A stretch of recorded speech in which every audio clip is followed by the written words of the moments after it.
Students Jai Jagannath welcome to Lakshmi learning आज class रे आमे बायोलोजी गोटे इंपोर्टाट पार्ट जोटा कि बहुत बटनी और जूलोजी इंपोर्टाट अटे से विषय आम डिस्कसन करिया जोटा हूँ सेल सेल बा साइटोलॉजी जोटा सेल बायोलोजी सेटा देखापी गले बहुत सहज लगे किंतु तार ई जो एव्री बीट हूँ आम इंपोर्टाट केतेबेले एग्जाम रे को क्वेश्चन जमती ओएसटीटी हो ओटीटी हो एसएसबी टीजीटी हो पीजीटी हो कि आदर्श विद्यालय हो प्रत्येक एग्जाम सेलटा सबुथिरे कॉमन थाए सब सिलेबस रे तुम चाहिए चेक कर तो बेसी टाइम वेस्ट न करिकी चलो स्टार्ट करवा केवल एतिकी कहबी तले मो लिंक देइछि मो टेलीग्राम चैनल से जॉइन हो गले मु तुम मैंने से पीडीएफटा पाई पारिबो ठीक अच्छे। तो फास्ट जानिबा सेल व्हाट इज सेल ठीक अच्छे। देख सेलटा गोटे लाटिन वर्ड रू आसी तार माने होची गोटे लाटिन वर्ड सेलुला सेलुला रू आसी तो तार माने होची स्मॉल रूम बा कंपार्टमेंट छोट छोट रूम बा कंपार्टमेंट जमती कि धरी गोटे घर को जब आम भांगा देखा ता भीतर रूम अच्छी रूम को भांगिला से कौन मिलला कांथ कांथ को आम भांगिला से बाली रोड मिलला लास्ट आमको छोट छोट इटा मिलला। तो जब आम बॉडी को देखा सेमती से छोट छोट इटा सदृश होची आमर जो सेलटा तो सेल को लेकिन आमर टिश्यू टिश्यू को लेकिन ऑर्गन ऑर्गन को लेकिन आमर ऑर्गन सिस्टम जदि आम बॉडीटा गोटे घर हुए ताले सेलटा होची तार इटा ठीक अच्छे। तो प्रत्येक ऑर्गेनिज्म सेल को लेकिन तैयारी होती तो ता भीतर किसी सिंगल सेल बा गोटे सेल को लेकिन तैयारी होती आम को यूनिसेलुलर आउ जो माने कौन more than one multiple cell को लेकिन तैयारी होती आम कहू कौन मल्टी सेलुलर बुझीगला। तो देख मल्टी सेलुलर जमीक आम आमर कौन आमर डाइजेशन गोटे सिस्टम अच्छी रेस्पिरेशन गोटे सिस्टम अच्छी कौन आम बॉडी सर्कुलेशन गोटे सिस्टम अच्छी तो तापर अलग अलग पार्ट रही सिस्टम रही किंतु जो मैंने यूनिसेलुलर तांकर कौन कि गोटे single within a single cell रे सबकिछि फंक्शन है थाए। तो यूनिसेलुलर ऑर्गेनिज्म जो मैंने से माने इंडिपेंडेंटली एक्जिस्टेंस करि पारंती आउ निजर माने एसेंशियल लाइफ फंक्शन गुड़ाक से कौन विदिन ए सिंगल सेल से माने परफॉर्म करि थांती है। तेणु सेल देखा गले फंडामेंटल स्ट्रक्चर आउ फंक्शनल यूनिट ऑफ ए कौन all living organism. First cell discover करते कि रॉबर्ट हुक इन कॉर्क एटा मन रखिबो रॉबर्ट हुक सिना कौन तांकर एक्सपेरिमेंट करते कौन ना डेड ओक ट्री को लेकिन ओक गछर बोटानिकल नेम हूँ क्यूरेकस सोबेर बुझीगला। तो ओक गछर जो बार्क बा छाली को बकल को आनिकी सी जो अंडर माइक्रोस्कोप देखिले देखिले से छोट छोट कंपार्टमेंट रही ताकू सी सेल बोली कही किंतु सेटा डेड सेल थिला। तो जदि आम कह फास्ट लिविंग सेल किए माने डिस्कवर करते रॉबर्ट हुक पर एंटनी भन ल्यूइनहॉक जी बा ए बी ल्यूइनहॉक से कौन करते ना ऑक्स रो जीभ बा टंग को आनिक एक्सपेरिमेंट करके से सेल को कौन डिस्कवर करते आउ first living cell human sperm cell होचे फास्ट लिविंग सेल जोटा को से डिस्कवर करथिले। स्टडी रो सेल ताको आमे कोन कहूछु साइटोलॉजी बा बायोलॉजी रो जो पार्टटा सेल को नेकी स्टडी करछे ताको आमे कहूछु सेल बायोलॉजी। फादर ऑफ जदि देखा जो मॉडर्न माने सेल बायोलॉजी के George Emil Palade George Emil Palade PALADE ठीक अच्छे। तो साइज आउ सेप जदि देखा सेलटा डिफर करे साइज रे आउ तार कौन एक्टिविटी रे आउ सेप रे माइक्रोप्लाज्मा होची सबुठु स्मॉलेस्ट सेल जहार साइज होची 0.3 mm एटी देइची एटा माने तो माने टेलीग्राम चैनल मु दे देबी पीडीएफ जो द्वारा कि तुम मानकू इजी हबो कोन रिविजन पाई।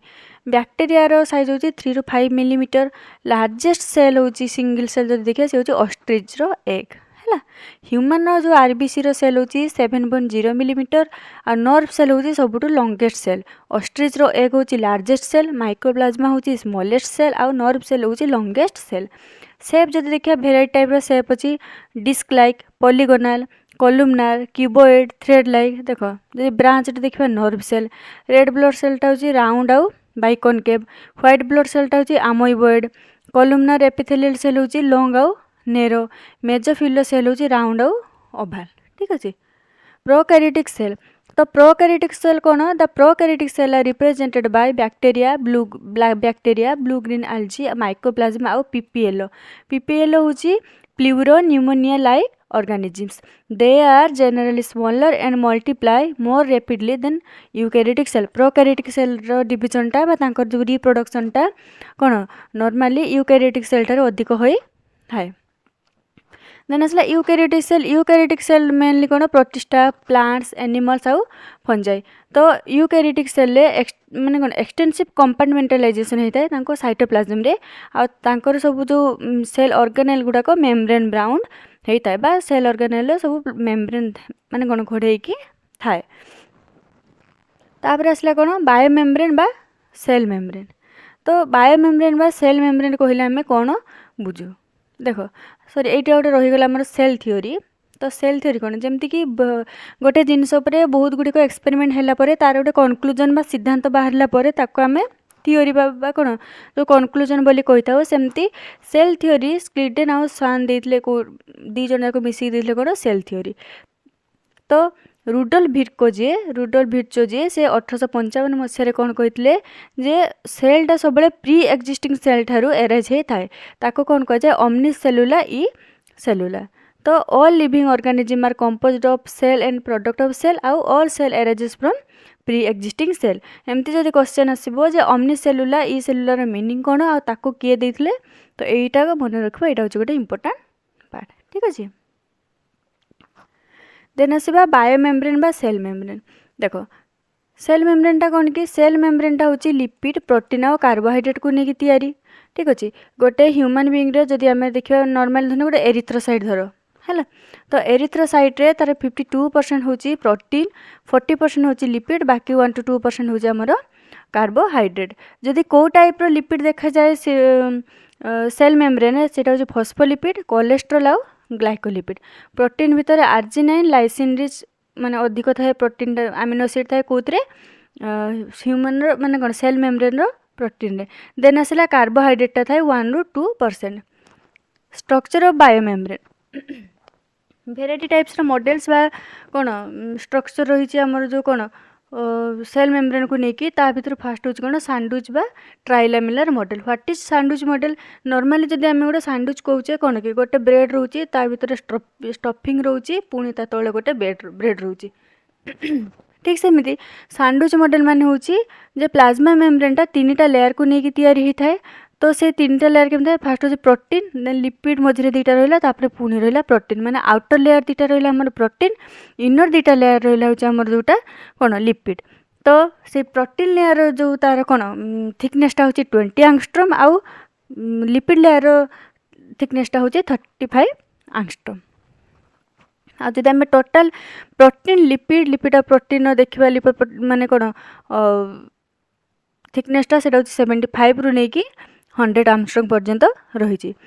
प्रोटीन जो लेयर सॉरी लिपिड रो दीटा पार्ट थाए गोटे होची कोन हाइड्रोफिलिक हेड माने हाइड्रोफिलिक माने वाटर लविंग आउ हाइड्रोफोबिक टेल माने होची वाटर हेटिंग बा माने कोन पानी को जोटा भय कर माने वाटर टू सेटा दूरे की रुए.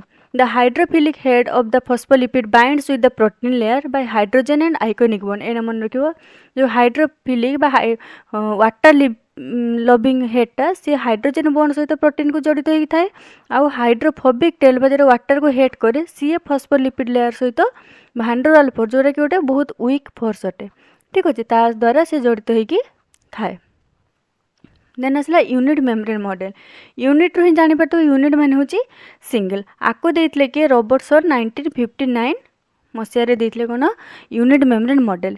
यूनिट मेम्ब्रेन मॉडल रे कोन जे according to this model all the cellular and organelle membrane are structural and functionally similar. जेहेतु सब गुड़ाक सेम तेणु तांको से यूनिट मेम्ब्रेन बोली कहिथिले. किंतु ए जो कोन सैंडविच मॉडल आ यूनिट मेम्ब्रेन मॉडलटा एटा रिजेक्ट एथ पई हितला से माने जो प्लाज्मा लेमा बा सेल मेम्ब्रेन बा बायो मेम्ब्रेन बा प्लाज्मा मेम्ब्रेन तो तार सेमी सॉरी कोन जो सिलेक्टिव परमिएबिलिटी टाको से माने डिफाइन करि पारि नथिले. सिलेक्टिव परमिएबिलिटी माने प्लाज्मा मेम्ब्रेनटा किसी सिलेक्टिव मॉलिक्यूल को ही केवल परमिएबल बा किसी सिलेक्टिव मॉलिक्यूल ही ता भीतर देखि पास होगी भीतर को जाई परिबे कि बाहर को जाई परिबे. देन आसला फ्लूइड मोजाइक मॉडल जोटा को हमर देइतले कि सिंगर आउ निकलसन 1972 रे. एइटा होची कोन मॉडर्न आउ सबुटू मोस्ट एक्सेप्टेबल मॉडल. तो एई मॉडल अनुसार कोन फ्लूइड माने कोन सेमी लिक्विड टाइप रे बा क्वासी लिक्विड टाइप रे आउ एथरे कोन हेतै ना प्रोटीनटा फॉस्फोलिपिड लेयर मध्य रे मोजाइक मोशन रे बा मोजाइक पैटर्न रे अरेंज हेकी थाए। तो ताकू को टर्म रे आम डिफाइन करूँ जे a protein is iceberg in a sea of phospholipid. Phospholipid रो जदि आम गोटे ताकू समुद्र बोली धरिबा सेतिरे छोट छोट बरफर खंड होची कि प्रोटीन बा गोटे गुलाब जामुन जदि आम कह प्रोटीन को सी कौन हो कनसेंट्रेटेड सुगर हो फॉस्फोलिपिड जहाँ भीतर से डीप होकी बुड़ीकी रही। तो सेल मेम्ब्रेन रे दीटा जदि मोस्ट आम देखा इंपोर्टाट गोटे हूँ फॉस्फोलिपिड आउ गोटे हूँ प्रोटीन। तो फर्स्ट आसवा आम फॉस्फोलिपिड। What is phospholipid? फॉस्फोलिपिडटा हूँ is the main component of cell membrane because it form the continuous structural frame of the cell membrane. Cell membrane continuous स्ट्रक्चरटा को किए माने कौन मेन कंपोनेंट किए से हूँ आमर फॉस्फोलिपिड। ठीक अच्छे। तो the lipid component of membrane mainly consist of phosphoglyceride বা phospholipids. Phospholipid layer provides fluidity to the plasma membrane. Phospholipid द्वारा ही fluidity टा रुहे कोठी प्लाज्मा मेम्ब्रेन रे कारण सेटा होची फॉस्फोलिपिडटा माने कोन अनसैचुरेटेड फैटी एसिड को नेकी तैयारी होता है जोटा कि लिक्विड इन नेचर। जेहेतु अनसैचुरेटेड फैटी एसिडटा लिक्विड नेचर तेणु फॉस्फोलिपिडटा सबले फ्लूइडिटी बा लिक्विडिटी प्रदान करे काहाको प्लाज्मा मेम्ब्रेन को। ठीक अछि। The fluid nature of the membrane is also important for various functions like cell growth pi intercellular junction pi endocytosis आम पढ़ा आगू secretion बा cell division पाई प्लाज्मा मेम्ब्रेन रो फ्लूइड नेचर टा आवश्यक। फ्लूइड नेचर बा फ्लूइडिटी कौन जो quasi fluid nature of lipid से कौन करे ना जो प्रोटीन मूवमेंटा को एनहांस करे बा फैसिलिटेट करे। आ ए जो प्रोटीन रो मूवमेंटा को within the overall the lipid bilayer ताको आमे कौन करू ना फ्लूइडिटी बोली टर्म करिचु। Cholesterol is also present in plasma membrane. Plasma membrane रे कोलेस्ट्रॉल प्रेजेंट थाए जोटा कि कौन रिजिड नेचर आउ सी कौन करे ना स्टेबिलिटी प्रदान करे काहाकू प्लाज्मा मेम्ब्रेन को। किंतु प्रोकैरियोटिक पाखरे कोलेस्ट्रॉल प्रेजेंट न थाए तांको पाखरे कौन इंस्टेड ऑफ कोलेस्ट्रॉल हापोनॉइड्स बुझल हपानॉइड बा पेंटासाइक्लिक स्टेरल रही थाए जोटा कि कौन करे ना प्रोकैरियोटिक सेल को रिजिडिटी बा स्टेबिलिटी प्रदान करे। एटा होची गोटे इंपोर्टेंट पॉइंट मन रखिबो। फॉस्फोलिपिड जानिले देन आसला प्रोटीन। प्रोटीनटा on the basis of is of extraction माने केते जल्दी बा केमिति ताकू रिमूव करी हेबो तार बेसिस रे दुई प्रकार गोटे होची इंटीग्रल बा इंट्रिंसिक प्रोटीन आउट होची कोन पेरिफेराल बा एक्सट्रिंसिक प्रोटीन। इंटीग्रल प्रोटीन को आम दुई भाग डिवाइड करछु गोटे होची पार्शियली ब्यूरिड। ब्यूरिड माने कोन माने खोलिकी बा पसिकी रहिबा आउट होची टोटली बा नॉर्मल टोटली एटा हबो टोटली ब्यूरिड। ठीक अच्छे। पार्शियली ब्यूरिड जोटा सी कौन करे ना जो ये धन एटा लिपिड एट देख देख धन इंटीग्रल प्रोटीन रहा इंट्रिंसिक प्रोटीन किसी एटा होची कोन टोटली ब्यूरिड है कि एपटू जाइए से गोटे टनेल बा चैनल भाव में काम करके एपट देखिए बाहर को जाइए। किंतु जोटा पार्शियली ब्यूरिड बा कौन अल्प मात्रा रही से कौन करे ना एतिकी मात्र पशिकी रही से पूरा पूरी भाव में कौन ब्यूरिड है कि आर पट को जाई नथिबो ताको आम कौन को गोटे पार्शियली ब्यूरिड आ गोटे होची टोटली ब्यूरिड।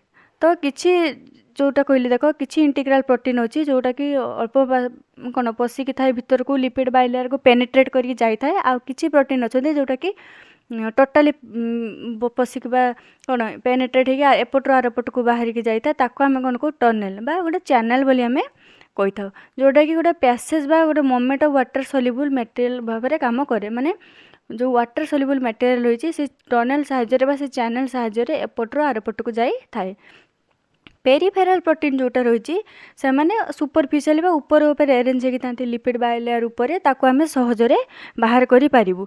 किंतु से जो कौन ग्लाइकोलिपिड बा ग्लाइकोप्रोटीन जो ओलिगोसाकाराइड रही से माने कौन करती ना गोटे कौन cell to cell recognition mechanism भाव में काम करन। देख ये जो ग्लाइकोप्रोटीन एटा रही कौन ओलिगोसाकाराइड गुड़ाक छोट छोट कौन सिंगल सिंगल साकाराइड चेन गुड़ाक रही से कौन करती ना गोटे ता द्वारा गोटे सेल को आ गोटे सेल रेकग्नाइज करें जमीक स्पर्म सहित एग्र रेकग्निशन ब्लड सहित आंटीजेन रेकग्निशन ये सब क्या द्वारा होता है प्लाज्मा मेम्ब्रेन रो सेल माने कौन ऊपर सेल थिबा ग्लाइकोप्रोटीन बा ग्लाइकोलिपिड रो ओलिगोसाकाराइड चेन द्वारा। ठीक अच्छे। तो जदि आम देखा प्लाज्मा मेम्ब्रेन थ्रो रे केमिति ट्रांसपोर्ट हुए ट्रांसपोर्ट आमर दी प्रकार, गोटे हूँ एक्टिव ट्रांसपोर्ट आ गोटे हूँ पैसिव ट्रांसपोर्ट। जो ट्रांसपोर्ट रे एनर्जी दरकार हुए से हूँ एक्टिव, जो ट्रांसपोर्ट रे एनर्जी नीड हुए नहीं सी हूँ पैसिव। आम बॉडी रे एनर्जी रो सोर्स किए एटीपी। एटीपीटा कन्वर्ट हुए क्या एडीपी आउ इनऑर्गेनिक फॉस्फेट को, जहाँद्वारा कि एटीपीटा को यूटिलाइज करी हुए। ठीक अच्छे। तो जब आम देखा पैसिव भितर कौन कौन जीव सिंपल डिफ्यूजन माने कौन कंसंट्रेशन ग्रेडिएंट बेसिस माने हायर कंसंट्रेशन लोअर कंसंट्रेशन को गोटे जिनसा मुवमेंट कर जो कि कौन एनर्जी आवश्यकता ना, ताको आम कौन करूँ पैसिव ट्रांसपोर्ट। जमती ऑस्मोसिस हो गला, ये भी कौन डिफ्यूजन प्रोसेस जोटा कि कौन वाटरटा हायर रु लोअर कंसंट्रेशन को जाए on the basis of concentration gradient. किंतु किछि कंसंट्रेशन ग्रेडिएंट रो एगेंस्ट जे काम करे माने लोअर रु हायर कौन कंसंट्रेशन को जो गोटे मॉलिक्यूल मूवमेंट करिवो ता पई एनर्जी रो आवश्यकता रही आउ से एनर्जी होची कि एटीपी। सेतिकी बेला आमे ताकू कहिबा कोन हेटा होची एक्टिव ट्रांसपोर्ट। देखो हाई कंसंट्रेशन एटा लो कंसंट्रेशन एटा। नॉर्मली जदि आमे डिफ्यूजन प्रोसेस रु वाटरटा आसिला ऑस्मोसिस प्रोसेस रे बा फैसिलिटेड डिफ्यूजन प्रोसेस रे विदाउट द कौन इन्वेस्टमेंट ऑफ एनर्जी गोटे मॉलिक्यूलटा हायर रु लोअर कंसंट्रेशन को गला। किंतु एट देख गोटे कैरियर प्रोटीन दरकार हुए कहाँ ना गोटे कौन एगेंस्ट द कंसंट्रेशन ग्रेडिएंट रे काम करिया एटा होची लो एटा होची हाई। तो हाई रु सॉरी तो एटा होची लो एटा होची हाई। लो रु सिना हाई को जाउची किंतु हाई रु कंसंट्रेशन एटी कौन एटीपीटा यूटिलाइज होकी लो को लो कंसंट्रेशन को जाउची कि गोटे मॉलिक्यूलटा सेतला आमे कहबा को एक्टिव ट्रांसपोर्ट। एंडोसाइटोसिसटा कौन बल्क ट्रांसपोर्ट जोटा आमे कहूँ। आ पाइनोसाइटोसिस बा सेल कौन ड्रिंकिंग कोटा ना सेल पानी पीवा जोटा पीऊ आम क्या गोटे लिक्विड को। तो injection of liquid material by plasma lemma in the form of vesicular bag like structure. देखो एंडोसाइटोसिस रे आम देखो फास्ट रहा कौन सेल ड्रिंकिंग गोटे येटा एंडो माने भीतर को जीव गोटे bag like vesicular like structure द्वारा सी सेल भीतर को गला माने सेल द्वारा इटिंग न होइकी से सेल को चिरिकी भीतर को जाउची ताको आम कौन कहूँ पाइनोजोम बा पाइनोसाइटोसिस। फागोसाइटोसिस कौन तार उल्टाटा माने गोटे वेसिकुलर लाइक स्ट्रक्चर द्वारा सेल ड्रिंकिंग रो उल्टाटा कौन आमर सेल कौन वॉमिटिंग माने बांती करिया जोटा। आउ गोटे मन रखिथबो जदि लिक्विड रो इंटेकटा होची सेल बॉडी को सेटा होची पाइनोसाइटोसिस, जदि सॉलिड रो इंटेक होची भीतर को सेटा होची फागोसाइटोसिस। एक्सोसाइटोसिस होची ejection of waste material from the cell through plasma membrane. ठीक अच्छे। देन आसला सेल वॉल। एनिमल मानक पाखरे सेल मेम्ब्रेन प्रेजेंट थाए आ प्लांट पाखरे थाए कौन सेल मेम्ब्रेन सहित गोटे आउटर रिजिड लेयर जहाँ को आम कहूँ सेल वॉल। ठीक अच्छे। जदि आलजीर सेल वॉल को आम देखा से सेलुलोज गैलेक्टन मैनन आउ कैल्शियम कार्बोनेट को लेकिन तैयारी होता है। In other plant cell wall consist of cellulose hemicellulose pectin आउ प्रोटीन। देखो यहाँ है साइटोप्लाज्म तापर आमर रहा कौन तीन टा प्राइमरी सेल वॉल आउ सॉरी सेकेंडरी सेल वॉल और टर्शियरी सेल वॉल। प्राइमरीटा समस्त प्रेजेंट थाए। प्राइमरी स्टॉप है आमर हुए कौन सेकेंडरी सेल वॉलटा तैयारी हुए। सेकेंडरी सेल वॉल तीन टा लेयर थाए S1 S2 S3 बा L1 L2 L3। देन आसला टर्शियरी सेल वॉल जोटा कि साइटोप्लाज्म रो एडजेसेंट बा साइटोप्लाज्म को लागिकी थाए। प्लाज्मोडेस्माटा कौन प्लांट मानकर सेल टू सेल जंक्शन पाई प्लाज्मोडेस्माटा होची कौन प्लांट मानकर साइटोप्लाज्म को कनेक्ट करी थाए कि प्लाज्मोडेस्माटा। एटा को स्ट्रासबर्गर ए नामटा को प्रपोज करथिले। They are cytoplasmic connection between two adjacent plant cell. एटा गोटे सेल जदि हुए ता भीतर एटा होची हमर प्लाज्मोडेस्माटा जे यार सेल साइटोप्लाज्म सहित तार साइटोप्लाज्म को कनेक्ट करी थाए। ठीक अच्छे। एंडोप्लाज्मिक रेटिकुलम ट्यूबुल्स बा डेजमो ट्यूबुल जोटा कौन करे ना साइटोप्लाज्म रो कंटिन्यूटीटा को मेंटेन करी थाए।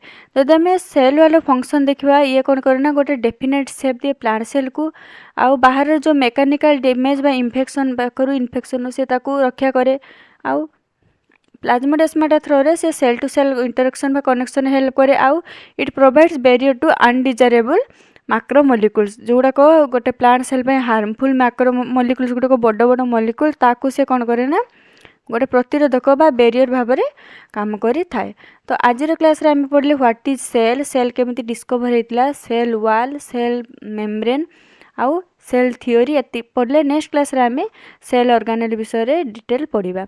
तो जदि आज क्लास टी भल लगता है मो चैनल को सब्सक्राइब करने सहित अन्य मान सहित लाइक कर शेयर कर। रोची ଜୟ ଜଗନ୍ନାଥ। ପୁଣି ଦେଖା ହବ ଆଉ ଗୋଟେ କ୍ଲାସ୍ରେ।